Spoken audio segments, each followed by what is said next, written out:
A gente vai começar a falar sobre as aulas 4, 5 e 6 de redação publicitária. Os temas que a gente vai abordar hoje são, a gente vai começar falando sobre o esquema AIDA, vamos falar sobre rede semântica, o texto no anúncio e a redação, considerando as características das diferentes mídias, porque é diferente escrever para TV e de escrever para rádio, e vamos falar também sobre a apresentação de campanha. Começamos com rede semântica, maravilhosa. A rede semântica é uma técnica de associação de ideias. É como se você fosse construindo um mapa que interliga palavras, significados, né? E existem várias formas de fazer isso, né? Então, para a gente começar a escrever um texto, antes de partir para a escrita, é muito importante que a gente consiga associar as palavras na nossa mente antes, né? Essas relações, elas se dão porque existe algo em comum, né, entre essas palavras. Maurício chegou agora, boa noite, Maurício. E na nossa memória, esse laço entre as palavras vai puxando uma a outra. Tem gente que chama esse método, inclusive, de palavra puxa palavra. E é um exercício muito bom, não só para você ter palavras para construir o texto, mas também para você associar ideias e estabelecer conceito e tema de campanha, que são os nossos primeiros passos antes de começar a redigir, seja para o meio que for. Eu preciso ter um conceito bem definido, o que dizer, e eu preciso ter uma temática bem definida. Como falar isso considerando o público-alvo que eu tenho e as minhas intenções com determinada campanha ou anúncio. Então vamos lá, existem várias formas de fazer uma rede semântica. Então, primeiro, Érica chegou, boa noite, Érica. Primeiro, o que liga esses termos na nossa mente pode ser, por exemplo, radical. Então a gente tem aqui ensinamento, ensinar, ensinemos, certo? Então, é o radical, a parte inicial da palavra. Pode ser o sufixo ensinamento, aumento, pensamento. Vocês podiam falar para mim, é rima, né? A rima, ela tem mais a ver com a imagem acústica. A gente tem que pensar que o sufixo, as letras, elas se repetem. M-E-N-T-O. Aumento, ensinamento, pensamento. Mas pode ser também pela imagem acústica. Ensinamento, elemento, lento, né? Que é essa similaridade de como as palavras soam. E a forma mais comum que a gente tem de fazer uma rede semântica, que ajuda bastante a fazer conceito e tema, e ter um grupo de palavras para usar no nosso texto, é a analogia de significados.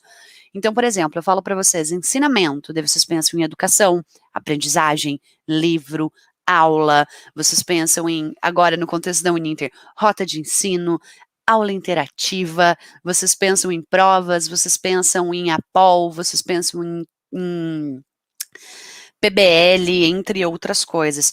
Então, é pensando sobre isso, quais as outras palavras que vão vindo na minha mente. Tranquilo? Então, é um bom exercício para a gente começar, né? Para pensar em como estabelecer conceito e tema, para a gente conseguir ter palavras boas para usar no texto e palavras que tenham analogia de significado ou qualquer outra forma que a gente tenha ali de construir a rede semântica, vão deixar o nosso texto mais forte. Isso quer dizer o quê? Parece que eu estou sempre falando do mesmo assunto. Tá? Eu trouxe um exemplo para a gente pensar nisso. Então, esse é um cartaz que vocês estão vendo e o texto está muito, muito pequeno e eu transcrevi esse cartaz para a gente conversar sobre ele. Então, a gente tem o título do cartaz. Eu sou um cartaz HIV positivo. A gente tem o texto. Minhas medidas são 40 por 60 centímetros. Foi impresso em papel de alta alvura e minha gramatura é 250. Eu sou exatamente como qualquer outro cartaz, com um detalhe: sou HIV positivo. É isso mesmo que você leu. Sou portador do vírus. Carrego em mim uma gota de sangue HIV positivo, de verdade. Nesse momento, você pode estar dando um passo para trás e se perguntando se ofereço algum perigo.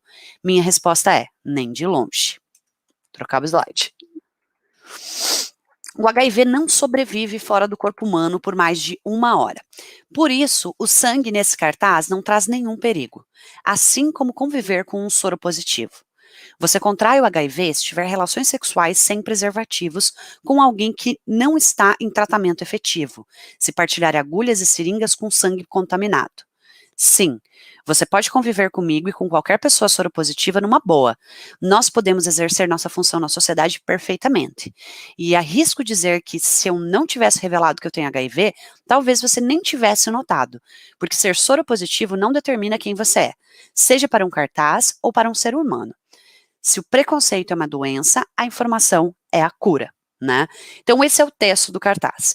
Nesse cartaz, a gente tem basicamente duas redes semânticas, se a gente for parar para pensar. Deixa eu só trocar o slide. Então, primeiro, a gente tem uma rede semântica construída em cima da ideia de cartaz. Então, a gente tem as palavras destacadas em verde aqui, são para vocês verem como elas têm relação. Então, cartaz. Um cartaz tem medidas, e ele dá a medida em centímetros.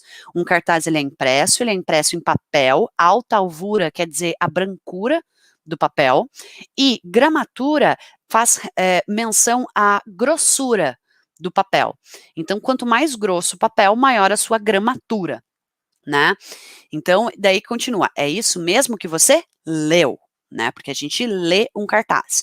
Então, a partir da palavra cartaz, foi se formando uma rede semântica de papel, de alvura, de gramatura, de ler, entre outras coisas. Né? Então a gente tem cartaz, a gente tem notado, a gente tem informação, porque os cartazes transmitem informação. Então, essa é uma das redes que é construída ao longo do texto, mas eu tenho mais uma que versa sobre o tema exatamente desse cartaz, que é sobre HIV. Então, a gente tem várias palavras conectadas ao universo semântico de HIV.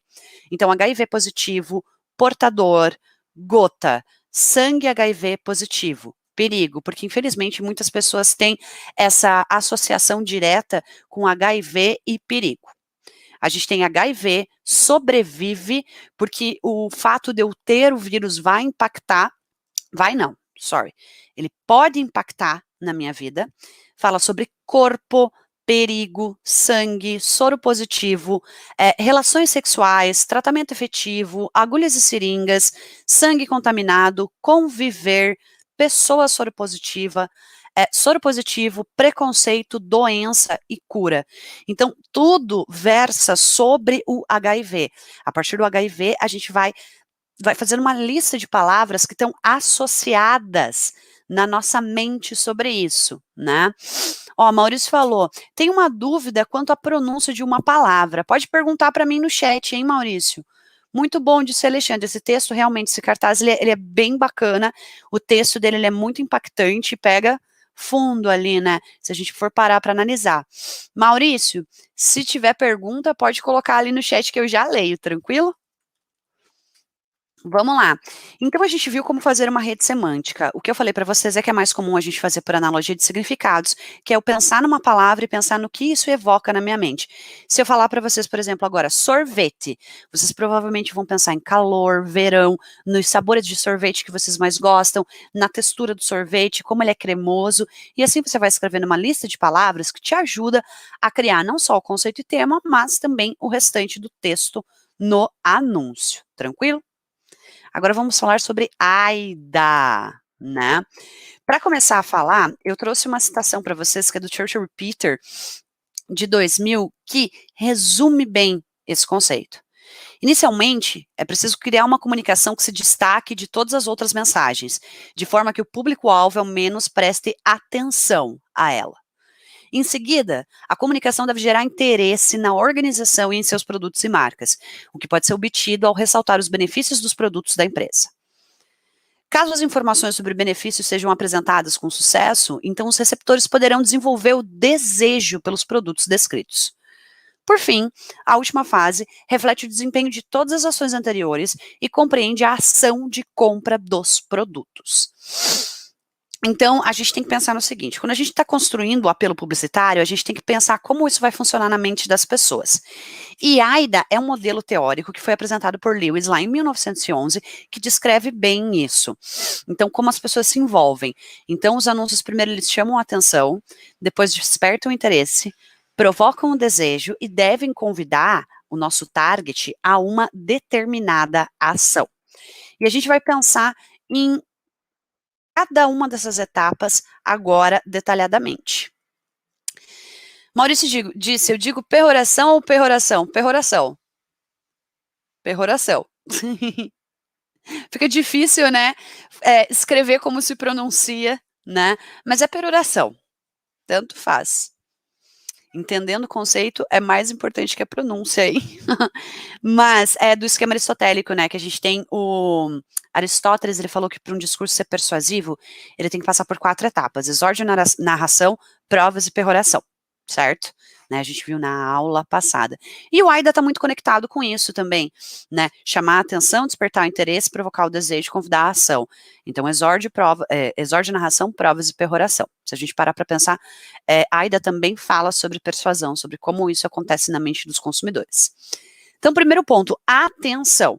Para chamar a atenção, a gente tem que pensar no seguinte: estamos o tempo todo sendo bombardeados de informações, né, em várias mídias. No meu computador, no meu celular, os 200 mil aplicativos que eu tenho no meu celular, os estímulos que eu tenho no mundo. Por exemplo, antes de começar essa aula, eu tive que tirar a minha gata aqui de cima da mesa, né, que ela estava ali querendo literalmente chamar a minha atenção, entre outras coisas.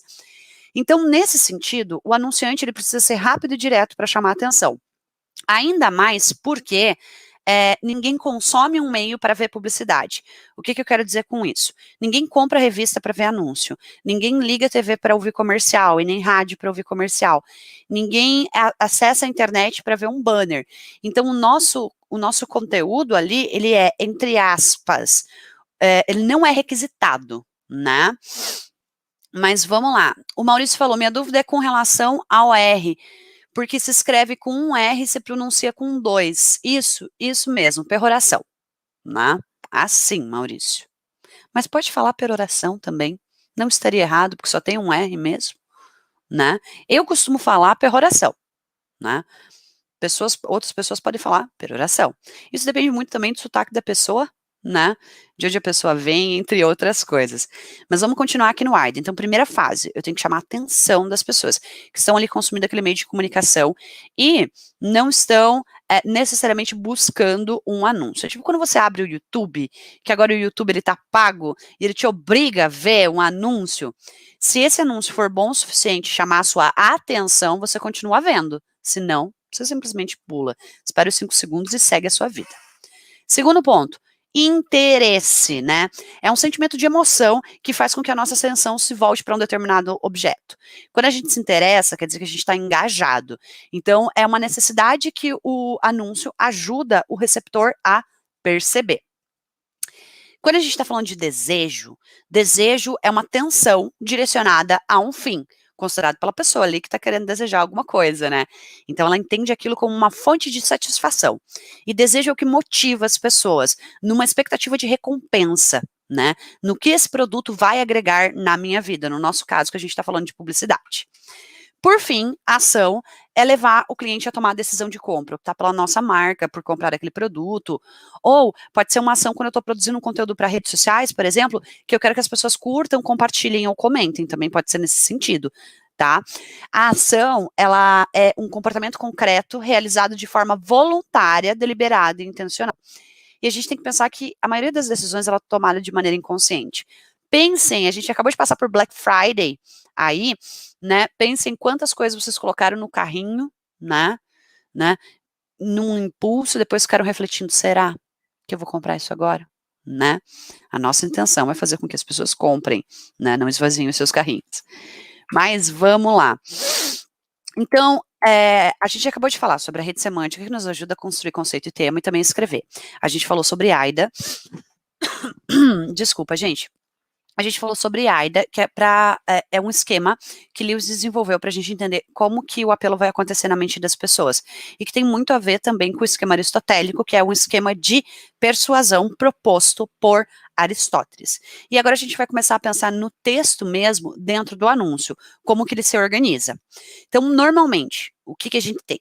A gente tem o título, o corpo do texto e a assinatura. Como eu separei o texto do cartaz do HIV, que a gente falou agorinha, né, quando a gente estava falando de rede semântica. Então eu coloquei título, 2 pontos, o título é esse. Texto, 2 pontos, o texto é esse. Assinatura é essa, né. Quando a gente vai pensar no título, a gente tem que pensar que é a primeira coisa que a pessoa vai ler, certo? E David Ogilvy, ele fala que o título ele é lido 5 vezes mais que o texto. Ele deve chamar a atenção, passar a promessa básica e identificar o público. Então eu tenho que ler aquilo, conseguir identificar que aquilo pode aquilo está voltado às minhas necessidades, aos meus desejos, certo? E eu tenho que entender o que aquele anúncio está me propondo, né? Quando a gente tem o texto, é quando eu vou desenvolver o assunto que eu introduzi no título. Gonzalez fala o seguinte: o texto é informação verbal. Essa comunicação linguística visa informar sobre o produto, serviço ou ideia que está divulgando e também persuadir o leitor. Aparece sob a forma de um parágrafo apenas ou de texto estruturado em vários parágrafos, contendo introdução, desenvolvimento e conclusão, né? Então, o que a gente tem? A partir da ideia expressa no título, que é o quê? O exórdio, que deve chamar a atenção, o texto ele deve ser desenvolvido, eu vou desenvolver a ideia que eu apresentei, ou seja, eu vou narrar, eu vou despertar o interesse das pessoas, vou apresentar argumentos, que eles podem ser racionais ou emocionais, eles podem ser apolíneos ou dionisíacos, e esses argumentos eles são plausíveis de venda, que é a etapa de provas do esquema aristotélico ou desejo, do esquema AIDA, e direcionando o leitor a tomar alguma ação, que é a peroração, né, que é o convite à ação. Nesse trecho do texto, eu tentei deixar claro para vocês que, por exemplo, o título é o exórdio, o texto vai envolver narração e provas, e a assinatura vai ser a peroração. O título chama a atenção, o texto desenvolve o interesse e provoca o desejo, e a assinatura convida à ação. Né? O Maurício falou, o consumo, na real, é muito mais emocional que racional. Compra o que não precisa com o dinheiro que não tem, muitas vezes, né? Hoje eu vi um meme na internet que era assim, o menino tinha colocado assim, tinha um ventilador com 3 hélices, e ele tinha colocado 3 cartões de crédito e uma seta colada em cima, ele estava fazendo o sorteio de qual cartão de crédito ele ia pagar naquele mês. Achei muito engraçado. Mas o consumo, ele é muito mais emocional do que racional. Black Friday, por exemplo, que a gente acabou de passar aí em novembro, meu Deus, quantos carrinhos eu enchi, né? Fiz uma compra só, mas assim, a gente vai vendo as promoções, a gente vai se empolgando, né? A gente pensa que aquilo é uma oportunidade, tipo, única, e daí fica, né? Fica nesse sentido. O Alexandre falou que ele discorda. Inclusive, a sociologia do consumo tem uma discussão acerca disso. Tem sim. A gente pode usar apelos racionais ou emocionais para mexer com o desejo da pessoa. Né? Isso se voltando ao texto publicitário, não à sociologia do consumo normalmente. Vocês, inclusive, vão ter uma disciplina que é muito bacana, que, deixa eu lembrar o nome exato da disciplina, Publicidade e Comportamento do Consumidor, que vai falar um pouquinho sobre sociologia do consumo, como acontece, como que as pessoas identificam as necessidades, avaliam as opções, entre outras coisas, né? A gente tem um viés racional e a gente tem um viés emocional. Claro que a emoção, ela pega a gente. É o que a gente falava na aula passada sobre texto apolíneo, voltado à razão, e texto dionisíaco, voltado à emoção. O que o Maurício falou agora, gatilho mental da escassez, certíssimo. O que acontece em época de Black Friday, tipo, você só tem esse desconto hoje, ou são as últimas peças. Tem vários tipos de gatilhos mentais que podem ser trabalhados nesse sentido, né? De escassez é um deles. Mas vamos lá. Então, como eu falava para vocês, esse trecho do texto, eu quis trazer exatamente a associação dessas duas teorias que falam sobre persuasão, né? E sobre como isso acontece na mente dos consumidores. Então, eu estou associando aqui o esquema aristotélico com o AIDA, pensando no texto publicitário. Tranquilo? Vamos lá. Por fim, a gente tem a assinatura. Então, a assinatura é a identificação de quem que assina a peça, qual que é a empresa, qual que é a marca, produto, serviço, etc. E, normalmente, ela vai aparecer na parte inferior do anúncio, no lado direito. Isso é regra? Não. Né? Pode colocar do lado esquerdo? Pode, tá tudo bem. Pode colocar no meio, vai ficar meio estranho. Você colocar no meio, isso depende da diagramação, claro, do anúncio, mas normalmente ele fica ao fim do anúncio. Ele deve ser de fácil visualização e identificação, para que eu memorize a marca que está me fazendo aquela proposta, e assim a gente não corre o risco do público identificar a peça, mas não saber qual que é o anunciante. Então isso tem que estar claro. Ai, professor, você está dizendo que o logotipo tem que estar enorme na assinatura e a frase também? Não necessariamente, mas ele tem que estar bem posicionado. A gente fala em diagramação, né? Vocês devem ter visto isso nas outras disciplinas desse quadro, dessa fase, ou da fase anterior. né? Que a gente tem o que a gente chama de diagonal de leitura. Então, a gente lê sempre da esquerda para a direita, de cima para baixo. Então, por isso que normalmente a assinatura, que é a última parte do texto, ela vai estar na parte inferior do lado direito. Mas, como eu disse para vocês, isso não é regra. Isso vai de como você vai diagramar o seu anúncio. Mas, voltando para o texto, né, porque o nosso foco é texto, é muito difícil falar de texto separado da arte, porque, querendo ou não, a arte, ela também é uma informação, ela também é um texto, só é um texto não verbal.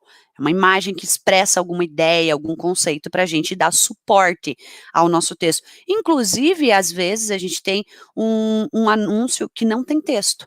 Né? A gente falou disso na aula passada. Isso quer dizer que não tem trabalho de redator ou redatora? Claro que tem. Tem um conceito, tem um tema, mas foi criada uma imagem tão forte que não foi necessária colocar nenhuma palavra ali para expressar a ideia que se intencionava. Né? Ó, Alexandre falou que concorda com o Maurício, que tem gatilhos mentais que funcionam. Tem vários gatilhos que funcionam. O professor não está conseguindo viver com esse negócio na cabeça hoje, está me irritando a minha orelha aqui, sou sorry, gente.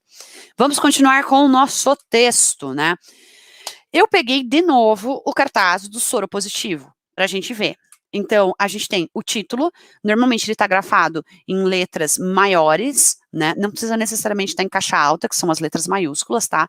Mas normalmente o título ele recebe algum tipo de destaque. Pode ser uma outra cor, pode ser uma fonte maior, pode ser bold, negrito, né? Entre outras coisas. Ó, professora de redação de novo indo para a direção de arte, hein? Ali eu tenho o texto e, por fim, eu tenho a assinatura.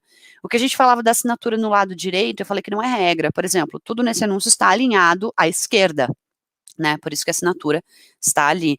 Isso tem a ver com equilíbrio, né? Vocês viram isso, vocês viram os princípios do design, né? Aplicado aí à publicidade para refletir um pouquinho sobre isso. Não, Fernanda falou, e quando a marca é o produto em si, ainda assim precisaria da assinatura, ou eu poderia deixar de lado nesses casos, tipo Coca-Cola, né?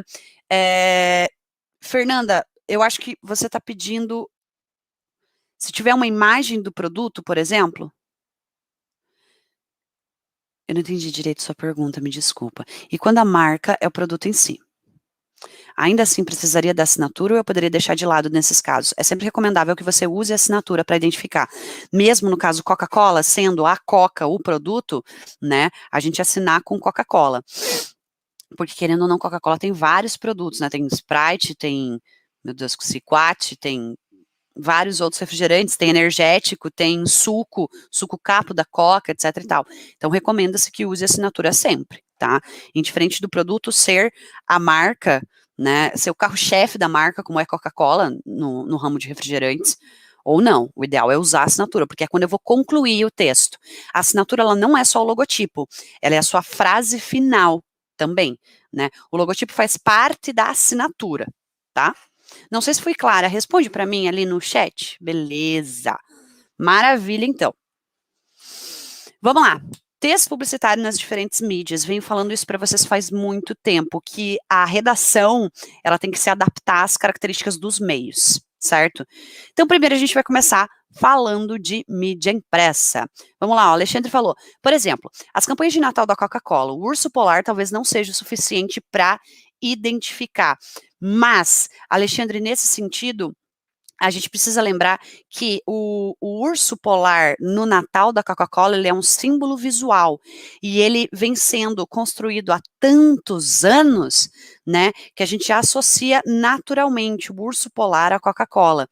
É como se ele for, que ele não é um mascote, né, mas ele está presente em todas as campanhas de Natal, né, foi trabalhado durante anos, né.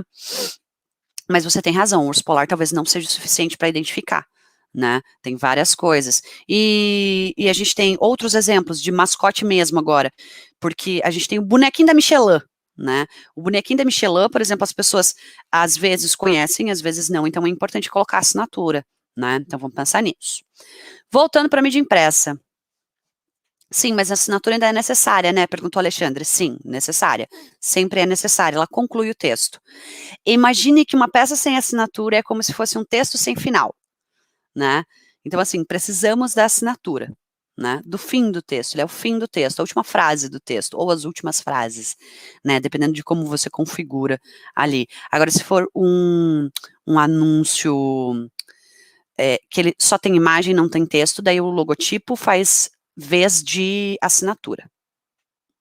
Só me digam se eu fui clara no chat, por favor. Se ficar mais alguma dúvida, mandem ali para mim também, tá? Por favor.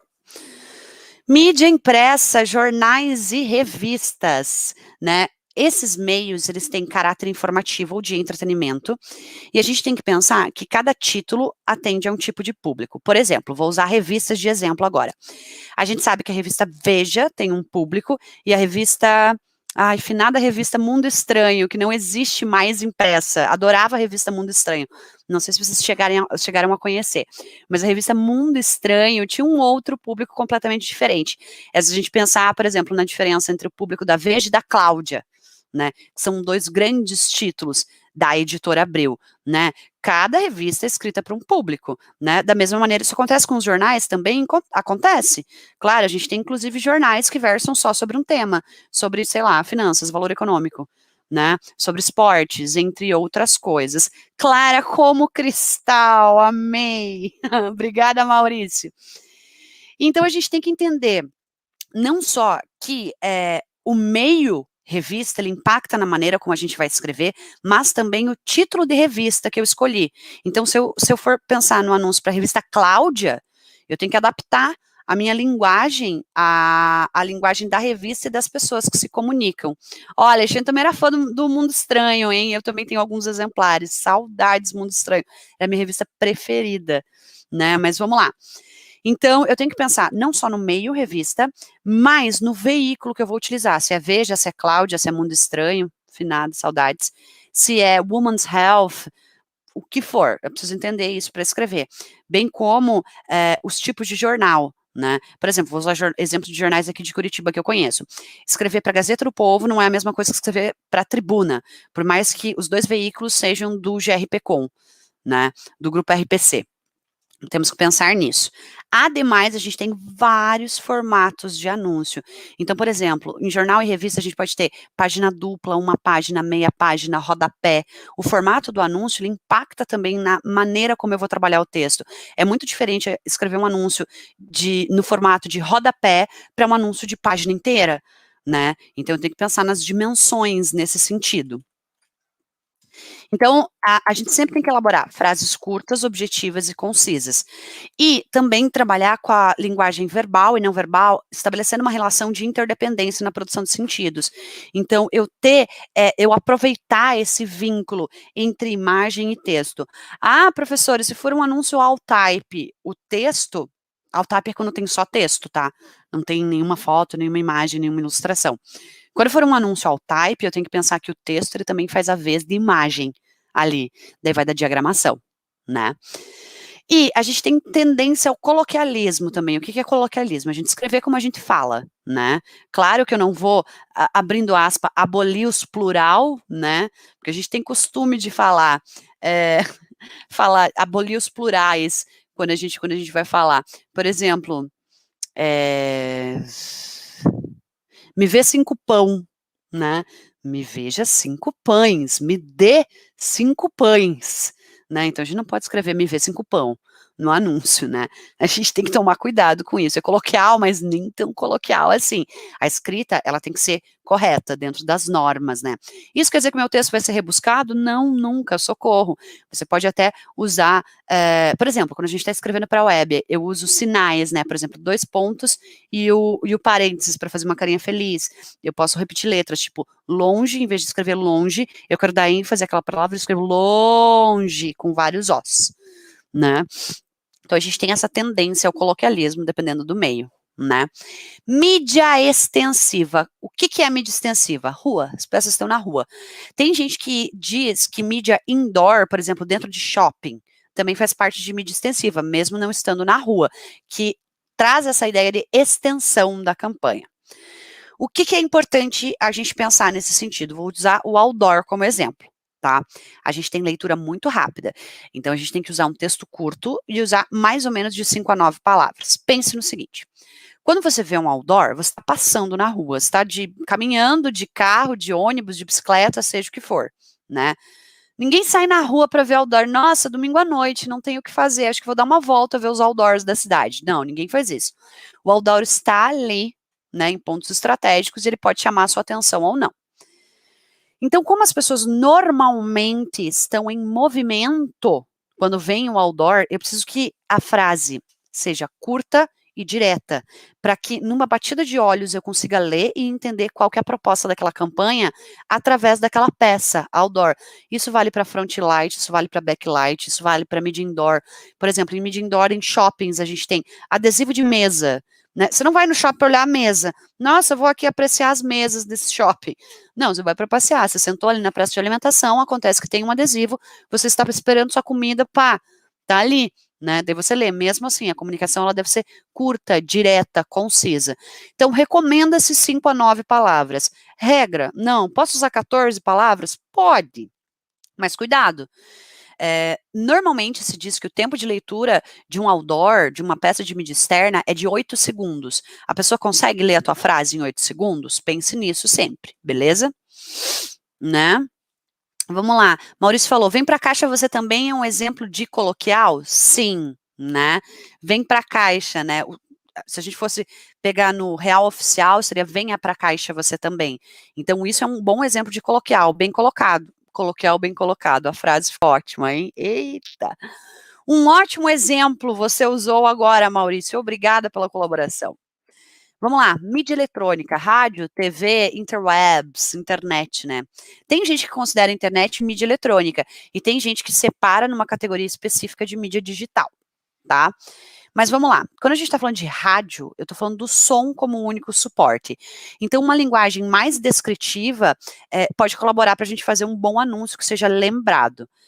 Como a gente está trabalhando com períodos de tempo, que normalmente são 15, 30 ou 45 segundos, ou até 60 segundos, né? A gente tem que fazer valer cada uma das palavras. Então, a gente não pode desperdiçar tempo com palavra desnecessária. O ideal é usar frases curtas e fáceis de pronunciar. Né? Cuidar com cacofonia. O que é uma cacofonia? Ele tinha buscado, tetinha, né? Ou ele beijou a boca dela, cadela, boca dela, cadela. Então a gente tem que cuidar com esse tipo de coisa. E palavras fáceis de pronunciar, pelo amor de Deus. Não me põe, sei lá, um paralelepípedo, né, no meio da frase. Então, assim, dê valor para cada palavra, reescreva suas frases sempre. Eu sempre falo que para você ser um bom redator ou uma boa redatora, uma coisa que vocês têm que entender a primeira versão do que você escrever nunca vai ser a final. Você sempre vai tentar reescrever aquilo de maneira mais concisa, mais objetiva e mais persuasiva, né? Não é assim, terminei, escrevi. Não. Você vai ter que revisar, reescrever para fazer desse texto um texto assim, ó, incrível, né? E falando sobre rádio, as peças mais comuns são spots, os textos falados, ou jingles, os textos cantados, né? Então falou é spot, cantou é jingle. Mas a gente tem outros, tem testemunhal, tem texto foguete, tem hora certa. As peças mais comuns são spots e jingles, tá? Então, se eu estiver trabalhando com uma peça de 10 segundos, a cada 10 segundos recomenda-se o uso de 20 a 25 palavras. 20 segundos, 40 a 45 palavras. 30 segundos, 60 a 70 palavras. 60 segundos de peça, né, 130 a 150 palavras.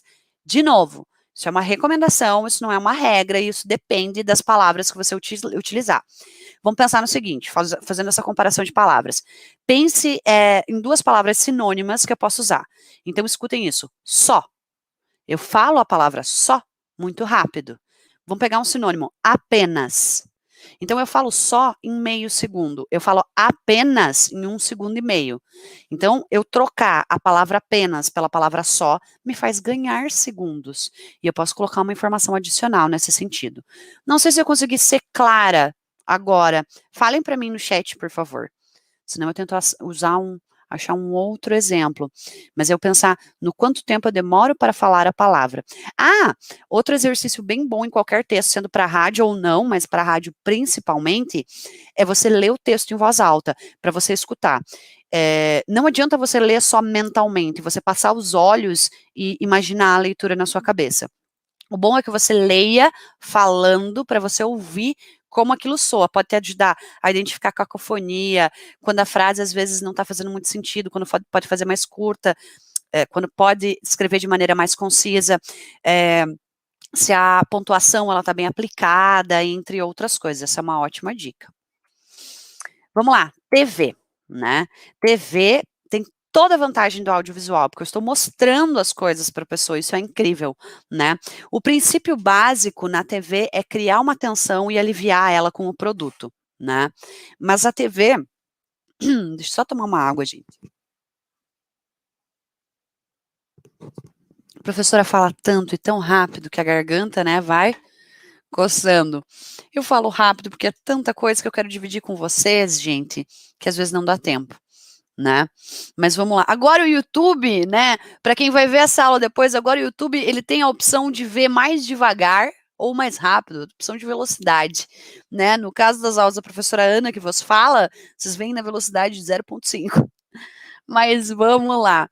Então, TV, princípio básico, criar uma tensão dramática e aliviar. Por exemplo, vamos pegar o Mister Músculo. O Mister Músculo faz assim: nossa, que tensão, esse fogão todo engordurado.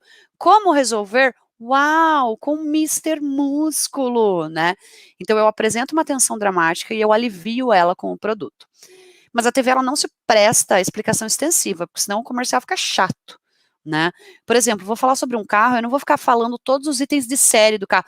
Direção elétrica, rodas de liga leve, flovers, isso vai ficar chato, né? Então eu tenho que pensar nesse sentido. E TV serve muito bem para demonstração das coisas e a criatividade em TV está ligada ao drama, que é o que a gente falou, tensão dramática criada. Quando a gente está falando de mídia digital, o princípio básico é você ser objetivo, criativo e persuasivo, porque principalmente na internet você tem 300 milhões de coisas chegando a você ao mesmo tempo. Sempre destacar os pontos principais, usar um vocabulário simples e claro, de maneira leve e descontraída, porque é assim que a gente acessa a web. Mas, isso depende da plataforma. Quando vocês chegarem lá em redação publicitária digital, vocês vão entender um pouquinho mais disso. O que eu estou querendo dizer? Que escrever para Facebook é diferente de escrever para Instagram. Eles são duas mídias sociais. E eu estou falando de redação publicitária, né? Então pensem nisso. Então é bom a gente estruturar parágrafos curtos em ordem decrescente, ou seja, o mais importante primeiro, e depois esmiuçando, né? E fazer uso do imperativo. Faça, compre, veja, acesse, se cadastre, né? Cadastre-se, né? Enfim. Outro tipo de e-mail que a gente tem é no media, que na verdade se caracteriza por não ser mídia. O que isso quer dizer? Eu crio o suporte para difundir a comunicação. Por exemplo, um panfleto é no media, né? Um mostruário é no media, um balão é no media. Você usa o balão para divulgar a minha marca, né? Então a gente tem maior liberdade na quantidade de texto, dependendo da peça, né? Óbvio que escrever num balão não é a mesma coisa que escrever num flyer. Escrever para flyer não é a mesma coisa que escrever para folder. Flyer, frente e verso, sabe? Quando a gente tem só o flyerzinho frente e verso. Folder é quando eu tenho dobras, né? A gente chama de folder. Mas vamos lá. Então a gente tem maior liberdade na quantidade de texto e a gente deve procurar chamadas, títulos que sejam interessantes. Blog de conteúdo seria no media? Não, seria digital, né? Porque é digital. Quando eu tô falando no media, por que não é no media, Alexandre? Porque o suporte internet, ele já existe. Por mais que eu esteja criando um blog, criando suporte, a internet já existe, né?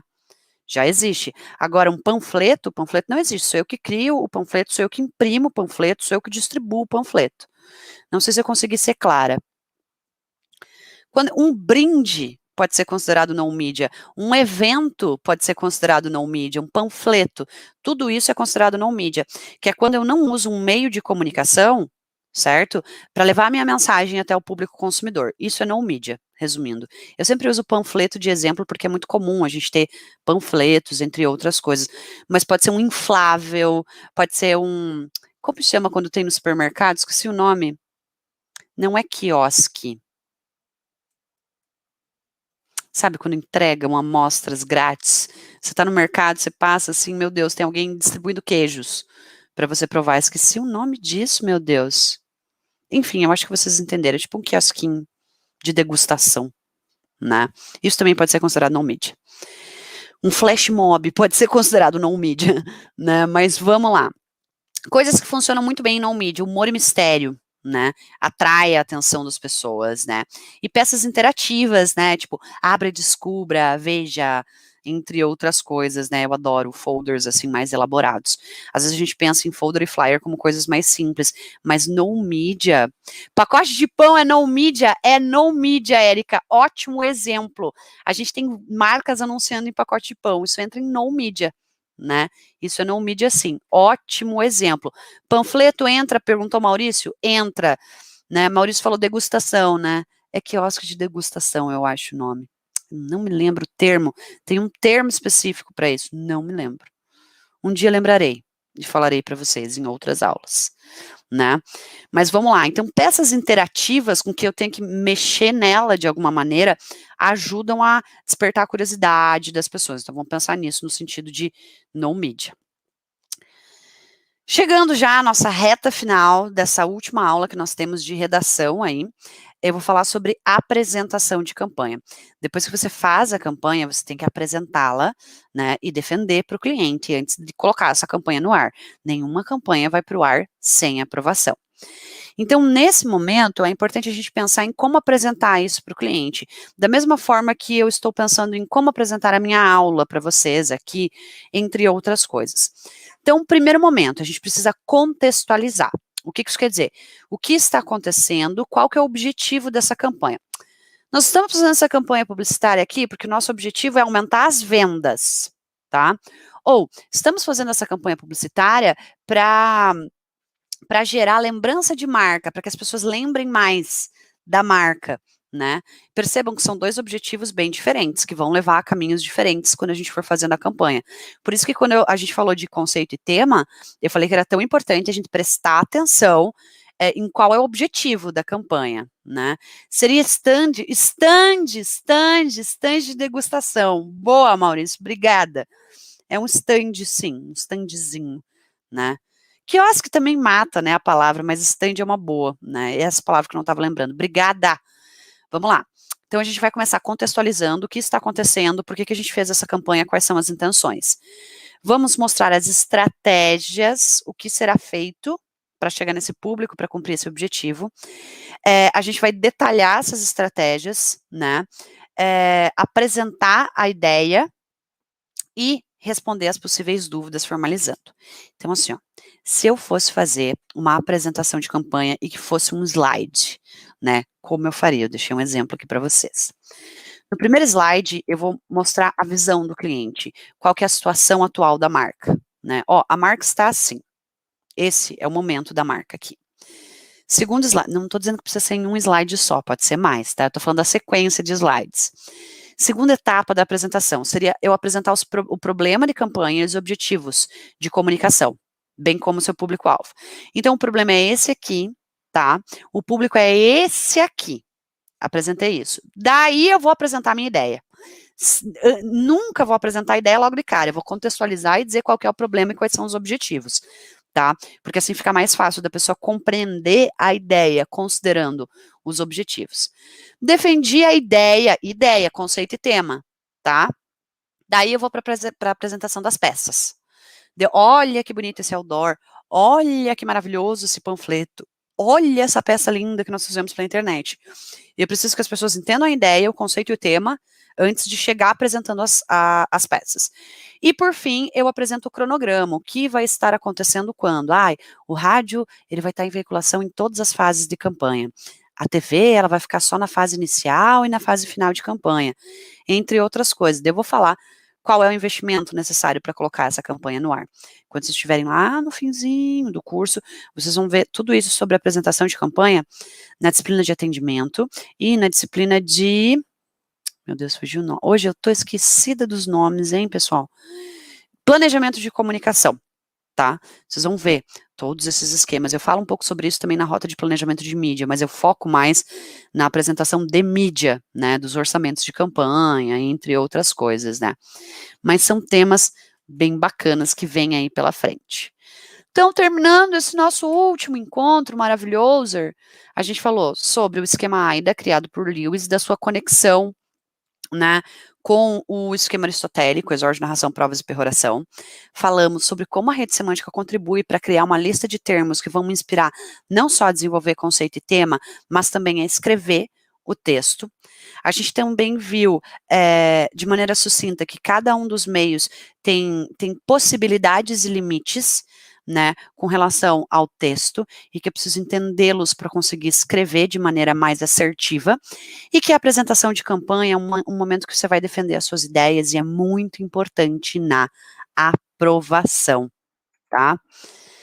Então, essa foi nossa aula de hoje. Opa, temos aqui, o panfleto não tem objetivo de divulgação, né? Sim, a gente sempre vai ter o objetivo de divulgação, mas, Érica, toda campanha publicitária, ela é feita com um objetivo, né?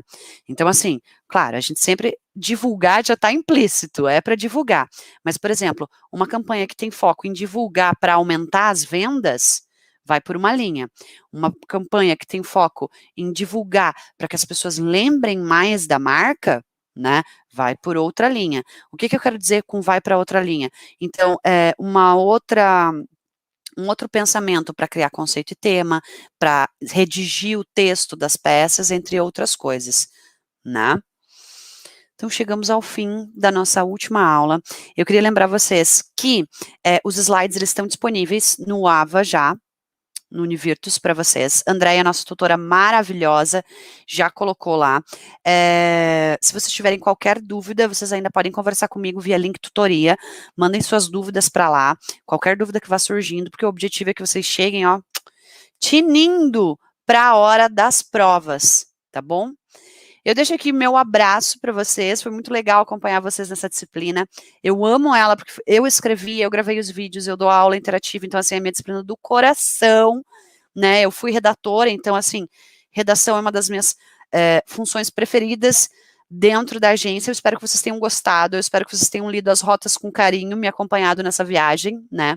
Vocês viram que tem um conceito e um tema por trás de todas as rotas, né?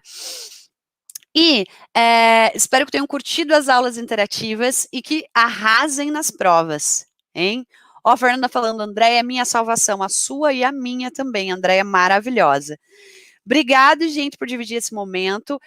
Boas festas, né? A gente não se vê mais. Feliz Natal, feliz Ano Novo, né? Mas nos encontramos mais para frente em outras disciplinas, tá bom? Fica aqui meu beijo. Até mais. Tchau.